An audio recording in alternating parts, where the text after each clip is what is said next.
में अमावस्या की तिथि बहुत ही पवित्र मानी जाती है। साल भर में कुल 12 अमावस्या की तिथियां पड़ती हैं और जो माघ महीने की अमावस्या होती है उसे मौनी अमावस्या के नाम से जाना जाता है। और मौनी अमावस्या आध्यात्मिक लिहाज से सबसे महत्वपूर्ण मानी जाती है। इस दिन स्नान और दान किया जाता है। मान्यता है कि इस दिन स्नान और दान करने से पुण्य फल की प्राप्ति होती है। मौनी अमावस्या पितरों के लिए भी बहुत महत्वपूर्ण मानी जाती है। इस दिन पितरों का तर्पण और पिंडदान भी किया जाता है। इस दिन पितरों का तर्पण और पिंडदान करने से 3 पीढ़ी के पितर मोक्ष प्राप्त करते हैं। इस दिन मौन साधना भी की जाती है। मौनी अमावस्या पर मौन साधना यानी मौन रहकर मंत्रों का जाप, पूजा पाठ, जप तप, ध्यान आदि करने से शुभ फलों की प्राप्ति होती है। तो ऐसे में चलिए आपको बताते हैं इस बार साल 2025 में मौनी अमावस्या यानी माघ अमावस्या कब है और इस दिन पितृ तर्पण के शुभ मुहूर्त कब से कब तक रहेंगे, राहु काल का समय क्या रहेगा। और सबसे विशेष बात कि इस बार महाकुंभ का तीसरा शाही स्नान भी मौनी अमावस्या के दिन किया जाएगा। अगर संभव हो तो महाकुंभ में आप स्नान कर सकते हैं, नहीं तो घर पर ही अपने मन, वचन और कर्मों को शुद्ध करते हुए माँ गंगा, यमुना और सरस्वती जी का ध्यान करते हुए नहाने के पानी में गंगा जल मिलाकर स्नान करें और उसके बाद अपनी सामर्थ्य के अनुसार दान दक्षिणा दें। वैसे तो हर सनातनी को, हर गृहस्थ को इस दिन मौन रहकर पूजा पाठ करना चाहिए और सारा दिन मौन रहना चाहिए, क्योंकि सारा दिन मौन रहना सभी के लिए संभव नहीं होता।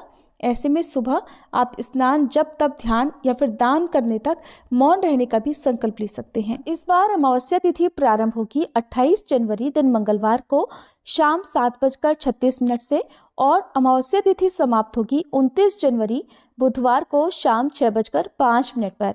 और इस बार अमावस्या का व्रत और स्नान दान केवल और केवल 29 जनवरी दिन बुधवार को ही किया जाएगा, यानी मौनी अमावस्या इसी दिन रहेगी और इसी दिन आप सुबह से लेकर शाम तक संकल्प के अनुसार मौन रहकर व्रत साधना कर सकते हैं।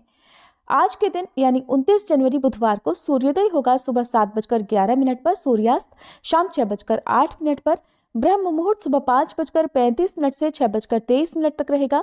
सिद्ध योग इस दिन बन रहा है जो कि रात 9:22 तक रहेगा। पितरों के निमित्त तर्पण आप कर सकते हैं सुबह 11:05 से दोपहर 12 बजे तक। राहु काल का समय रहेगा दोपहर 12 बजे से 1:30 बजे तक। राहु काल में किसी भी तरह का शुभ काम करने से बचना चाहिए। इस समय में आप राहु और केतु ग्रह की शांति के लिए लोहे का दान कर सकते हैं। मौनी अमावस्या के शुभ अवसर पर सुबह सूर्योदय के बाद पीपल के पेड़ की जड़ में मीठा जल अर्पण करें और 5 तरह की सफ़ेद मिठाइयाँ या फिर 5 तरह के फल अर्पित करें। इसके बाद 108 बार परिक्रमा अवश्य करें। ऐसा करने से आर्थिक अभाव दूर होता है और पितरों की कृपा भी प्राप्त होती है। सुबह और शाम जब भी आपके पास समय हो शिवलिंग की पूजा अर्चना करें। शिवलिंग पर काले तिल के साथ 5 लौंग भी अर्पित करें। ऐसा करने से आपके घर की सभी नकारात्मक ऊर्जा दूर होगी और घर में सुख समृद्धि का वास होगा। इस दिन खीर बनाकर एक हिस्सा पितरों के नाम से और एक हिस्सा गौ माता के नाम से निकालने के साथ ही माँ लक्ष्मी जी को खीर का भोग भी लगाएं और पीले रंग की कौड़ियाँ माँ लक्ष्मी जी को अर्पित करें। साथ में लाल गुलाब या फिर कमल का फूल चढ़ाएं। इसके बाद कनकधारा स्तोत्र का पाठ करें। इससे घर में सदैव धन संपदा बनी रहेगी।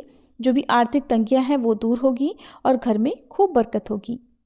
इस बार मौनी अमावस्या के शुभ अवसर पर सर्वार्थ सिद्ध योग में सूर्यास्त के बाद घर के उत्तर पूर्व दिशा यानी कि ईशान कोण में गाय के घी का दीपक जलाएं